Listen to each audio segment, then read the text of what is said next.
kyagenda okukola ku mugole talabika koze yani nti Charles John Bosco naye nganze ogwo mulundi gwako gwa kusatu nga atudisappoint ku mikolo gyembeerako nga disappointing aba client ayimba olumala bwazikizaamu nga bwabasaba kasawo ka sukali munange nina family I'm telling you omuyimbi oyo yemanyi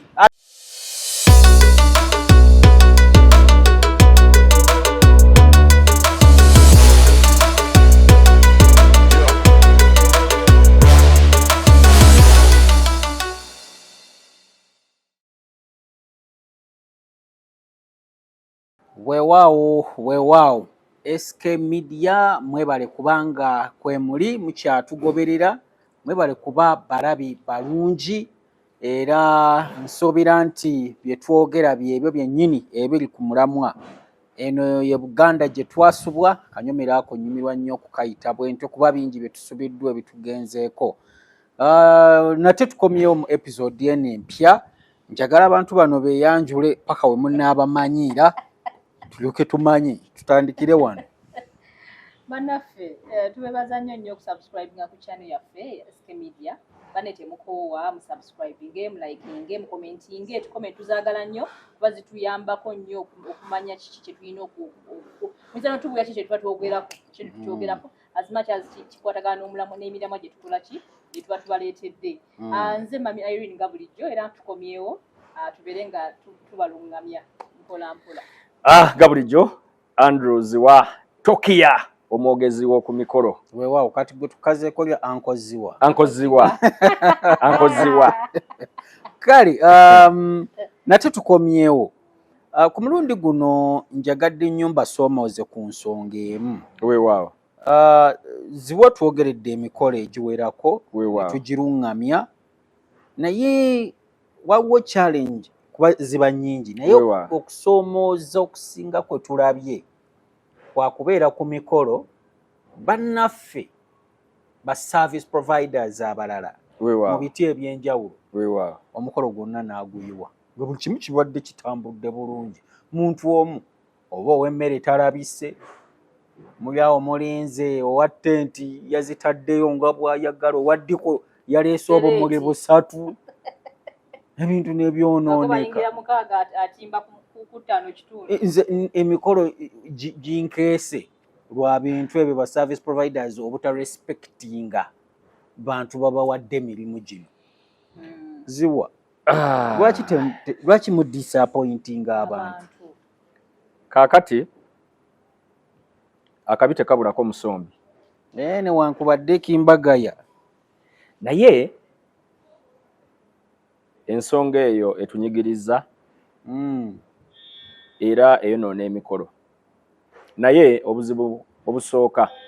oba okusomooza okusooka ngenda kussa mu bakama baffe abo abateekateeka emikolo bannannyini mikolo naakukubira essimu naakugamba tojja ekisooka baalemwa okwawula ani yaani mu firudi y'emikolo osanga aboogezi nga bo balowoozezza nti buli asobola okugamba maama taata oyo mwogezi tulina muganda waffe yasoma ebirango mu kyaki oyo mwogezi ajja sobola ate waffe nno yatusabyeyo ntono layisa agula buwanana bwe tuba tufiiriddwa mu kyalo tulina yasoma ebyo bubaka bw'abakungubazi oyo ajja naye okwogerera embaga ajja kwogerera omukolo gw'okwanjula ajja kwogerera okuhingira yewaabwe awo obuzibu ne mbukola ki n'obubassaako n'ensooka bubassaako bwentu kakati ne weesanga nti ffe abaludde mu field eno abamanyi ekyokukola nti nze nga nze ne Solomon Kaweesa n'abalala mu ttiimu yaffe bw'otuwa omukolo tetutunuulira kwogera lwokka kyawa omukolo gwa nkya ojja kumpaayo miliyoni 2 ojja kumpaayo miliyoni 3 ojja tuwaayo miliyoni bweziti ojja tuwaayo kino ne kino ne kino tujje tukolere tweyongerayo mu maaso ne tufuuka ba events planners and managers kuba omukolo gutambulira ku mwogezi kitoofu naye weesanga otuuza abantu n'omugamba nti okay kubanga kyonna gye kidda omukolo baguddiza mwogezi byonna n'emmere atazze ebirungi biba byaki bya mwogezi teyamukubidde n'ebibi biba byaki bya mwogezi omwogezi yatulumizza enjala nenge emmere gwe wabadde ku 7 osobola okuteekawo embeera ne tulya naye ne bagamba ow'emmere tannatuuka oba ow'emmere n'agamba omuceere baagumpadde bukya munameketa mumekete mumpemu eddakiika tulinamu n'obuzibu obwo bwezijja okukoonako obwabannannyini mikolo obuteesiga ate ba service providers ne weesanga nti omufumbi yataddeyo by'ayagala kampa example y'omufumbi eri practical nnyo twagala kino ne kino nagamba bannayo omuceere mugutuuwe ku 11 abafumbi bajja kubba omuceere bujja kuba tetujja sobola kumanya oba ekikere 10 kyonna yakifumbye ne bagumuwa ku 3 kati okudda ku kiri nti otuuza client n'omugamba ese omwami Kaweesa neyanza ego mpadde omukisa okujja nkuweereze omukolo gwo naye ku lw'obulungi bw'omukolo gwo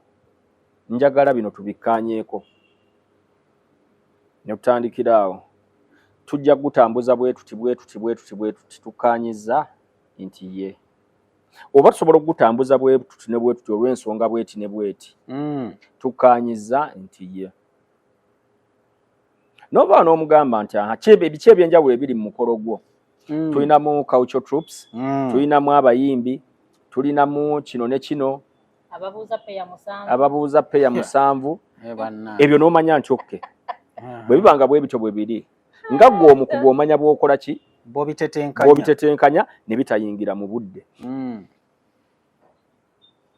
kuba service providers abamu tubamanyi n'omugamba ani agenda okuwa ebidongo Mwami Kaweesa nti oyo talina buzibu kyemumanyiiko bw'aba anaakola omukolo ebidongo byabwe bituuka gulo limu gwe ne bw'oba omugambye ku makya ate sibisulawo technician omukugu mu bigattagatta biveemu eddoboozi n'atesitinga nga bukyali muyimbi ki gw'olina ku lukalala kyeyo talina buzibu ajja sobola okukeera ajja mu budde timuyimbi ki gw'olina ntizibwa bwe mba mwaraganye 8 musuubire ku 11 ne bwe mba gwe mwagala tetumussaako budde oba tetwesibirayo nti ayina ofulumya omugolo ogusooka oba tukireke nga kiri open kuba tubawabula ne tetubasalirawo kireke nga kiri open nti wanajjira gwe tujja ayimbira awo nti tukkaanyiza nti ye culture troop ki nti kika bali professional bafaayo ku brandi yaabwe kuba service provider yenna ekikukozesa okutuukiriza endagaano ya client oba ofa ku brandi yo kuba service industry etambulira ku recommendations bwe wakolera obulungi yagamba nti tiimu ya Bwanaziwaane Mukulu Kaweesa nnungi nnyo twasasulira kino naye batuwa ne extras so there was value for money discipline yaliwo they were so cooperative twatambulira wamu bulungi omukolo tegwatumenya owa make up yani bwati nti tuleese Mimi's Glam tuli ku mulamwa oyo amanyi obudde amanyi ekyokukola akolera within the short time naye n'akuwa omugole nga ye mugole so n'agenda okugamba sawa namba akola ku mugole agenda okuvayo ng'alinga nga tebamukoze takoze make up bamukubya akaseminti bakayita face painting mpulira abamu n'omugamba nti oyo gw'oleese mulungi naye alina obuzibu bwe buti ne tukulekera okukola ki okusalawo katulina ekizibu ky'aba client okusalawo nga tebamanyi ku kye basalawo out of excitement tinze nalonda gundi yalina okujja tulina ekirwadde kya social media abakola ebifu balina obudde obw'emarketing ennyo n'ebifu byabwe era ne mugwa mu mbi zaabwe ng'enjogera ennaku zino bwegamba ate baba babbeeyi nnyo. Jjukira buli lw'omukubira ng'omujje ku social media aba akimanyi ogenza okujja nga gw'oyagala oyidde kati n'alyoka akukuba ssente n'okikkiriza oyidde client n'omuadvisinga wakati ffe emyaka gye tumaze ne industries ze tukozeemu n'emyaka gye Kawesa ngenda kubuuza muyimbi ki gw'otamanyi wano e Kampala ataliiwo ate bonna mbalabyeko ku mikolo ani gw'ogenda okumbuuza wano nga muyimbi wa ku mukolo gwe simanyi nga n'abamu bazze mbalaba n'abamu muje 2000 eyo gye baatandikira nga tulina bwe tubakwatako eyo pisizaamu kano nangaako kwawe empereza gano nange ntambudde so kati abantu batubamanyi namugamba ono omuyimbi ajja kwato alina ebizibu bibiri ajja kujja bukyali atayagala ayimbe enteekateeka agyonoone ono tajja kujja bwajja webaze Katonda bw'atajja pressure tekola ki tekuba nonyonyola client n'akolawo okusalawo nga kwalaba kwe kutuufu bw'amala okukola okusalawo okwo n'omulekera omukolo ne gujja Mukama n'akuwa obulamu n'ogutuukako byolaba nga byebyo nze nina simanyi oba nze atamulinaamu omukisa sitala nnyo kwagala kwogera ku brandi z'abantu naye nga bwe twazze okutereeza ate mugina emyaka gye nawezezaana sikyagala kunkubira ngalo nga kyokubirako engalo si kyamakulu tonneebaza nga byonneebaliza si byamakulu seetondera byenjogera entondo kasita kiba nga tekiweebubula nga siwemudde sivumye muntu kati kugano ge nawezezza mu nkwate bulungi waliwo muganda wange mulungi nkamwogereko abanaategeera bategeere bino bye twogera si buli omuntu alina obitegeera kamwogereko anaategeera ate ffe tulina omugamba kuba ffe tumenyeka twali ku mukolo ne bwana Kaweesa oyo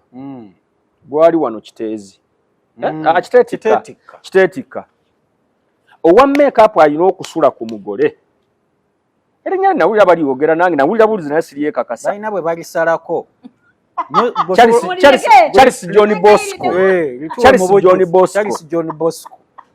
Charles John Bosco teyalabika tutandise zenkola eyange bwe mba nabeera ku mukolo nga ndi wakantu kasaawa ekitone nnyo manya ekinene nnyo 3 nga weetuli tusabye mpulira mu nkubo maye bw'oba onookola awaka you have to become part of that family era ekitukeeza kutereeza na kuyambako kumaakuma bantu abo kuba emikolo girimu ebisoomooza bingi bye tujja okwogerako mu maaso eyo munnaye Charles John Bosco yali wa make-up Charles John Bosco bamulaba ku social media nga bamuweereza akasente baali bamuva Bulaaya bamuwa na zino nzungu dola bakugweze bakuweza ali zimaze okuvunjibwa ye yafuna nzungu butereevu Charles John Bosco yalabikako owa make-up Charles John Bosco tumara okusaba obu meeting butandise omanyi wabaawo ekizibu mu kitundu ogenda olaba bayimiridde ababiri abayimiridde abasatu abamiridde obona konze obuzibu buliriddawa kyagenda okukola ku mugole talabika konze yani nti ye Charles John Bosco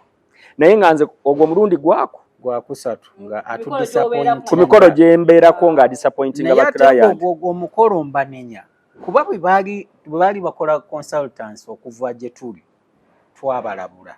netubagamba Charles John Bosco omugoli nga gwalemeddeko nze Charles John Bosco yankolako yagenda n'akola ne trial nga nungi nnyo kyo kyakola akimanyi John Bosco kyakola akimanyi naye obulwadde bwali ku mugana ye Charles John Bosco agenda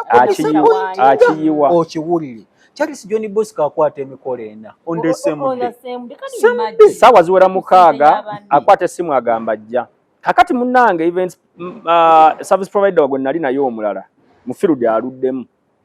yo gwali gwa mulese gwali gwa online ngagamba Charles John Bosco alina omuyimbi gwe bayita ogenda mwogera Charles Bosco gwe bayita katugambe ejjali yakali kalo birungi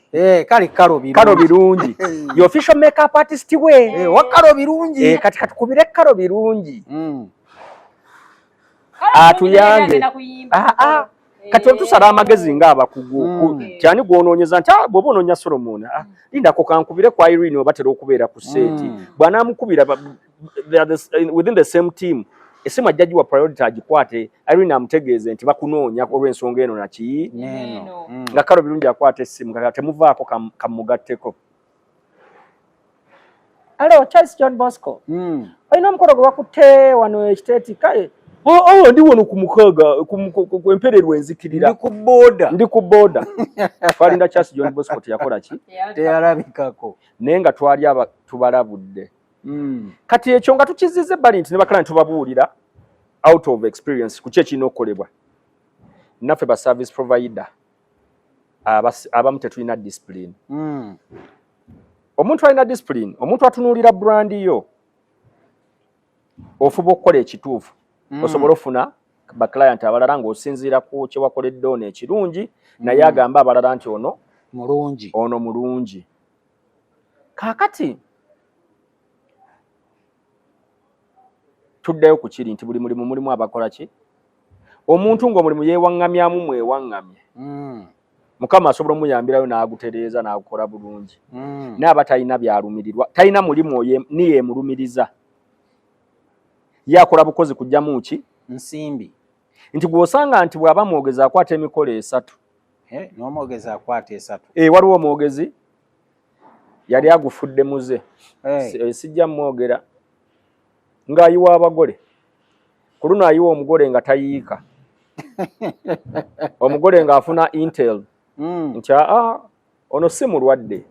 kakyakola akusindikira omulala ye n'agenda ko gwalinamu interest n'agenda abaagala nnyo okukola egy'abagagga egiriko abagagga b'e Kampala egyo kubanga bwe babakuba oluseke batuuka ku mikolo ne babawaana ne bava amazike omugagga gundi omulabye omugagga Irene omulabye omugagga wa SKMD omulabye hayo bwe musanga ze wange tebalya binyeebwa nkolako bakuyita kuba luseke waliwo omuganda wange eyo gwentera okulaba akuyita kuba luseke naye manya alukube nnyo n'akyeyagaliramu kaakati ono yali tawena ng'afuna amawulire nti alina omukolo gwagendako egindi ng'ateekawo basajja be nga bamulondoola asimbye layini bulungi ku guno omukolo mulamutteke taliimu yadde akanyegenya ng'amukwatirawo nga bavuba ng'amugamba ekyokukola kiri eki ozinziriza nga bwe nazikuwa kati oba ogenda kwogerera gwange gwe sortinge ne bano akagoba kakola ki wekagweramu kakati eyo ye background ya lwaki ba service provider bakola ki n'awalala akasembayo ba client okumenya endagaano ze bakola ne ba service providers nakyo kireeta obuzibu. Nze endagaano yange ne client egamba bwenti ng'omukolo gwo tegunnatuuka nsasula ommaleyo era ekyo gye wange ng'okola ki ng'okimanyi unless otherwise bw'oba tozimazeeyo olutuuka ku site mpa balansi wange kuba mba ntuuse era mba ngenda kukola ki kukola. Kati ebintu ebimu n'otunuulira ng'omutimbi omukwata nga byonna tabirina mu sitoowa ye nga naye yeewola byewole byakupangisa kati sente ozimuwadde leeti kansooke nange mbasale mwine tusooke tuwumule eddakiika emu tukubewo obulango buno tukomewo tukomawo. Minis Glam be bakola makeup n'enviiri ebiri classy with quality. Balina ow'abagole n'owa buli mukolo gwonna kabeggwa ayagala okushayina obushayinyi. Basomesa makeup n'okusiba enviiri z'abagole. Basange kwa Rua Park Plaza room CB 157 oba bakubire ku 0702 004327. Minis Glam, eyes as you like it. Kale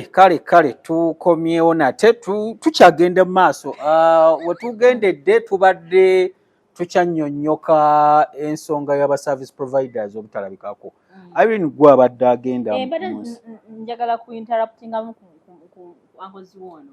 mbeeko kyemugamba kiri kye yayogedde nti service provider asobola okukuyiwa nga ne ssente wazimusasula n'ozimalayo.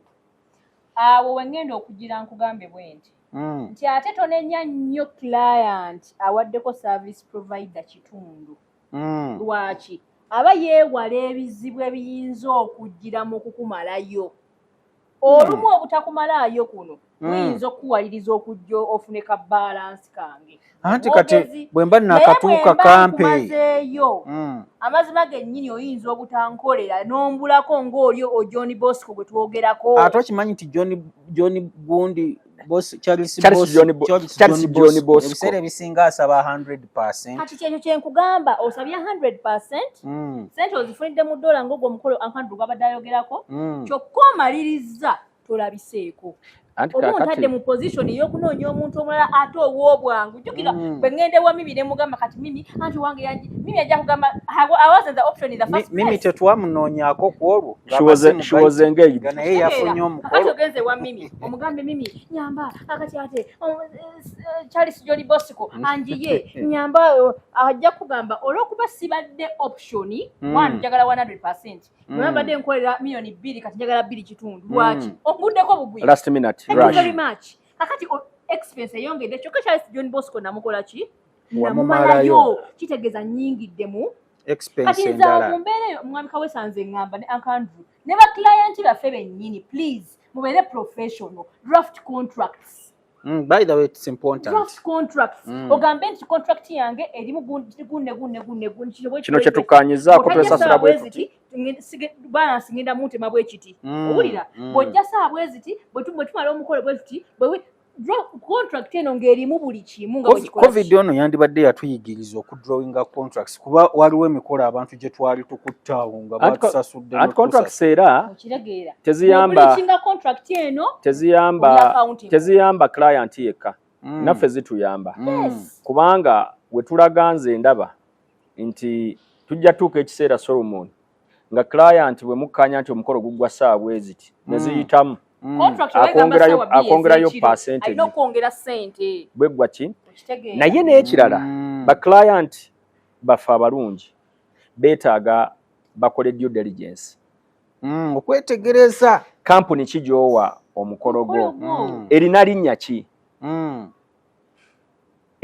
ki ate kati social media etuyambye you can do due diligence w'otudde ku ssimu yo nogamba nti okay njagala kukola kino obviously mujja kubaamu aba comments eziri negative kuba balina ebyabwe bye baagala okukola ki naye ng'omuntu era omugezi oweeyinga oyagala kuwa Andrew ne Solomon ne tiimu yaabwe okwogerera omukolo gwo oyagala bawa obagambya n'ebifaananyi nja bibawa obagambya endongo nayo ngibawadde kuba bagirina okitegera n'abagenda okubiibya culture troupe tubalina makeup artist nti Mimi waali balina linnya kiri balwanirira are they brands balina n'ekyokufiirwa ne kakati nze lwaki nagambye nti the biggest blame njiza kuba client gwasanze gwawa talina kyafiirwa talina office ne bw'omugamba nti musinkane Masaka ajja kujja naye nze bw'omugamba nti oyagala kumpa omukolo nga tetunayogera birala byonna I make sure you come to our office netwogera n'omanya wonnoonyeza is it a registered company evunaanwa mu mateeka nti ye bw'oba tonnajja mu ofiisi yange kinkaluubiriza okujja ewuwo bw'omala okujja mu ofiisi n'ogiraba nti wano Andrew and team under their brand Tokia mbasanga wano awo ebirala we tubyogerera nti oke kakati oyagala nzije nkole site visit oyagala nzije tukole program y'omukolo oyagala nzije olukiiko lundabeko awo mba nsobola okusituka kuba naawe omaze okulaba wookola ki tinoonya Solomon is a brand ayina address kookola ki nti officially most of the time ojja ku Serena w'omusanga ku NTV omubuuliza mu mulyango gw'emiryango sinagwa mmanju tobuuza mu ki ate ne bakulagirira era ne bagamba nti wali batakola ki naye ba client baffe gwasanze gwakola ki office eri ku ssimu kwe bamalira onkubira essimu owa makeup atambula na kasawo talina na office yadde ki studio wakolera address avawuwe n'akola ki najja. So they should do what we call due diligence. Bakole okunoonyereza ku bantu be bakwasa emikolo gyabwe bamanye ebibakwatako olwo balyoke bakole ki babeesige otherwise mukyabeera disappointed nnyo. Ate n'ekirala ntera nnyo okukubiriza abantu nti bw'ojja ewaffe nti Tokia events byonna gwe bituwe ffe tukubale ate ebyo bijja ndooza nakubbeeyi ntono oba na discount okusinga ogenda buli omu nakuba bbeeyi yengeeri eri bwet Irene olina kyogattawo. Nina njagala kwogera ku nsonga eno mu ngeri bweti.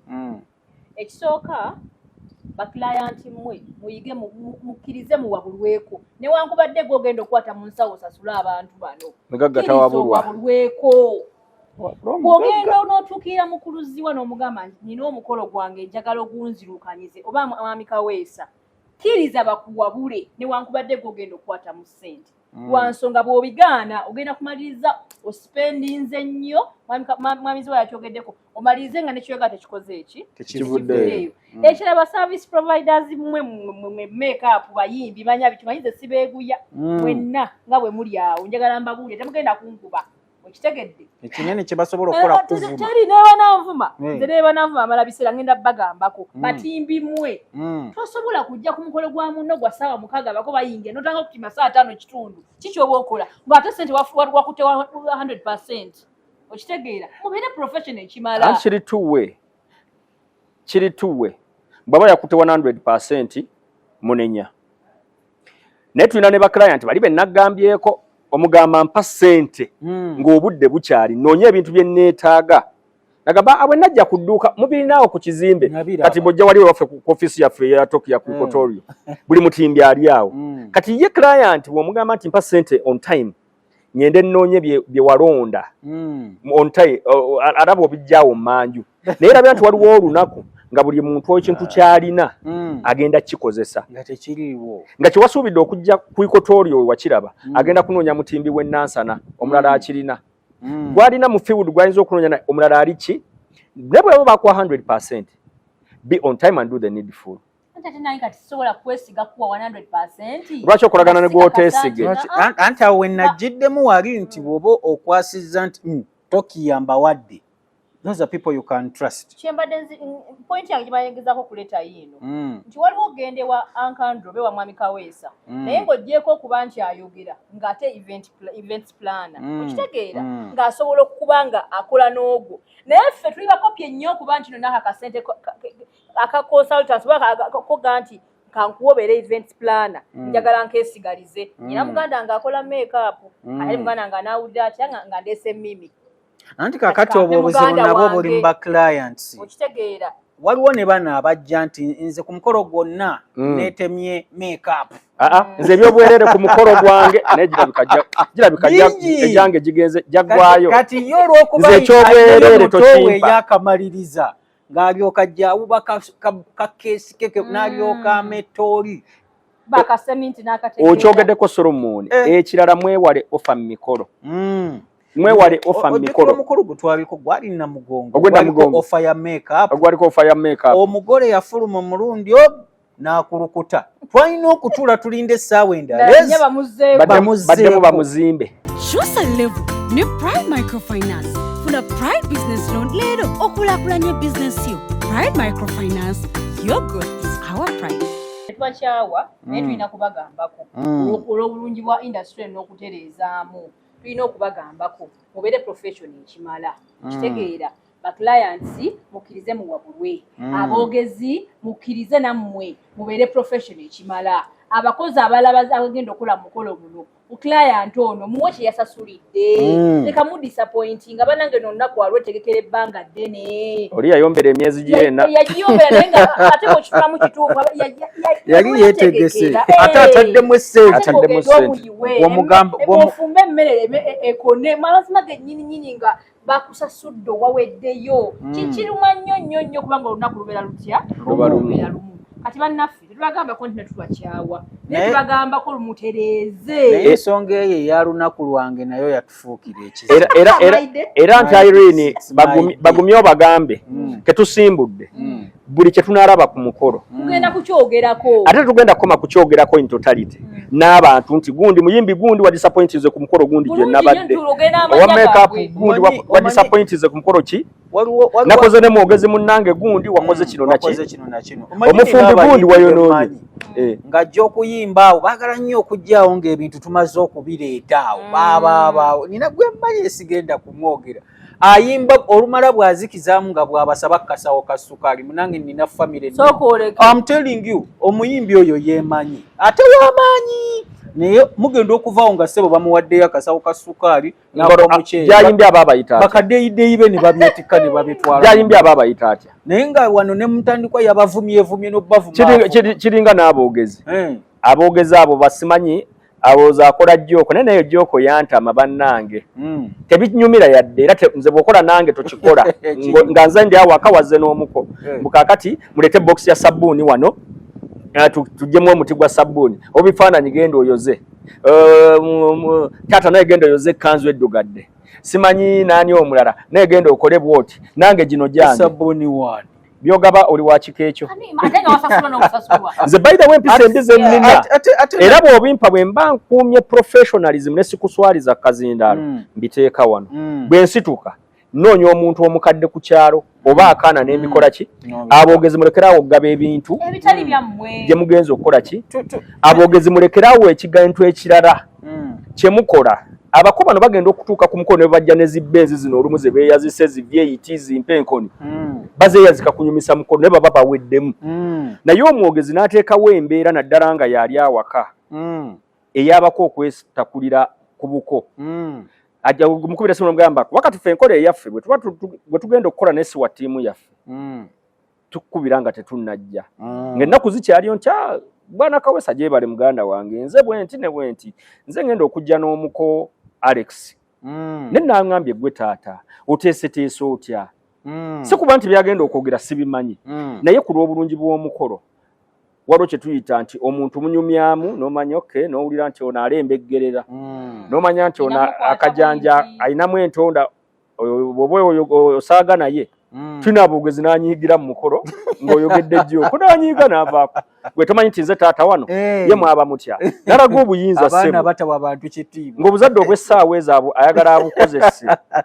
amaleyo buli kimu kakati bw'oba ojja nsiina nnyo bingi bye njagala olinamu abanene bojja nabo banene batya taata ababedde baŋŋambye omuka akola ku TV kakati ndowooza genda kujja n'abanene bonna kakati n'akanyomero wenzijja okukugamba abantu abo bajje bambuuzeeko naye bagamba balina okujja bambuuzeeko bampe kasente zabakuwadde ziba tezikumala mwogezi lwaki muswaza abako n'ogezaako nze nkitangira n'ogenda olaba nga omuntu avudde mu mbeera mutabani nagambye abanene bajje bambuuzeeko naye nga ye yeerabidde nti omuntu agenda otuuka ku lunaku lw'omukolo lwennyini ng'ataddemu nnyo aweddemu kati olw'okwagala okukuuma erinnya ze kiyita kuswaza bako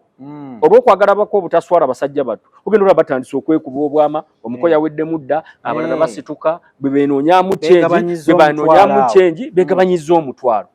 naye nga ddala mwogezi gwe lwaki wasabye sente ezitakumala ekyo ekintu nze addamu okikola guno omwaka nabagambye nabagiridde mu industry nakoze eki addamu okikola ngenda kuswalizaawo saba sente ezikumala bwe ziba tezikumala gamba ogwo sijja kukola ki sijja gukola nze ze siikolere sizisaba bw'ojja ne sente z'ogamba sente nnungi munnange ne bunnaye ku level gye ndiko nekyoyagala nekyengenda okukolera kyotayinza tegeera wano mu bigambo nti siri mwogezi bwogezi nengenda nakuma nejingira omukolo gwo guveeyo wakati mu bisoomooza ebiba mu mukolo anti ogenda n'olaba nga ate bw'otakikola brand ye ate era yeefa mpa ssente zino bw'oba tozisobola tukugamba tetujja kukola ki naye aboogezi ebyo bye mukola ne mugaba n'ebintu ne mwesokooza abako mu nsawo ekintu ekyo nsaba mukole ki kale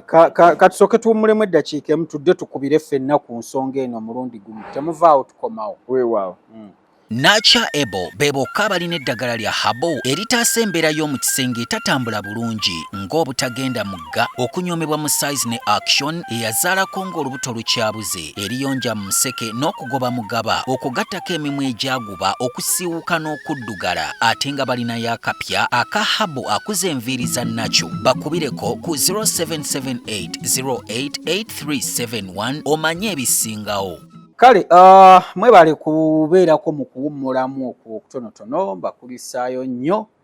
tugenda maaso naye nga twagala okukubira ku nsonga eno weenaaba enyumidde tuneeyongerayo. Mwogedde ku bantu bonna ba service providers ab'enjawulo naye temwogedde ku ba service providers abavuma ba client. Omuyimbi oli gwe nakugambye akuba oluseke ku bintu byabako ate tavumye woowe. Simanyi mbadde wano negeyamu naye nangamba nammwe omuyimbi oyo muyimbi gwe tuyinza obutakwatuukiriza leero naye abeera nnyo ku muzikiti saagala lowooza nti musiraamu ate nga wammamba abeera nnyo ku muzikiti saagala lowooza nti musiraamu mutunnyonnyole ggwe kyewalabayo. Omuyimbi oyo yatuuka bukyali ssaawa zaalinga omugole yalina kufuluma ssaawa ndozanga 8. Omuyimbi oyo yatuukawo ssaawa nga 4-5. Omuyimbi oyo yatuvuma ng'akaba tekavuddewa. Yatuvuma yatuuka mu kutuuka ayagala ayimbirewo kyokka omugole talinaffuluma ne basenga tebalinaffuluma kati naye ayagala yenna afulumye bw'abajjirako oba baana bato oba baani yayimba atambulako leki n'atufulumavumaawo n'atubuuza ani gwe naye nga teyazze kuyimbira mugole ayagala ayimbire bano bokibyo kyakyebo era teyamuyimbira yamaliza ayimbidde basenga kubanze wadde nali muganda w'omugole naye nali mukulu we kati nafulumira mu basenga kati yafulumya ffe naye ng'amaze okutuvuma n'atusasaba n'atuteeka wali ng'ate bw'atumalira bw'atulangiramu ebintu bye birala biyitirivu nnyo nga n'amateeka mangi banaye muyimbi gwe weddeko naye oli mubi. Omuyimbi oyo nze gye nali eyo ku mukolo nga tugwogerera yajja omanye emikolo gye tukola ne muteekawo oba teardrop ya service provider omu nga woziraba okyamu twamulagirira bulungi oba yajja akola biki n'ayitawo tuddamu mukubira nti nzijja nti wano bwe wati wayiseewo ntye nti ati we twagambye okukyamira amuwe mudde atuukawo nze mujja mukime bazze omukima yajja awemula omuwala eyamukima naye nno ne gwe yali awemula yali tagenda yamuddiza bwamuwa kikwangula naawe okyangula mpogula bwe yasiza w'osusiza atuuka avumye buli gwasanza bute balina kye bamukoze muviire ennyimba amala okuyimba era nawo n'asolooza ebintu ebikalu mulabye ebikulu ku mikolo naye era nga tuli ku bayimbi mu mikolo nga ba service provider ekisooka abasinga temukwata budde. Ekyokubiri abayimbi abamu ate nga muli b'amannya nga muli basajja ennyambala yammwe ebulamu mujja n'obukanzu bumutema akakanzu kamutema akapale kakacupa mu ngatto temuli stocks ayina ekkooti erina langi nga 15 ekkooti kankireke nja kuba ate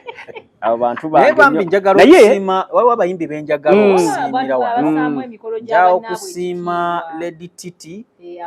olinawo omuyita ku mukolo olina obugalo bwange Silver Kyagulanyi oyo tomwogerako tomwogerako omugolo bwe guba gwa ssaawa 8 Silver atuuka 6 n'abeerawo Silver tapapyangako MC nga bano bolaba bamachati alinda ssaawa 8 bwajja n'akusindikira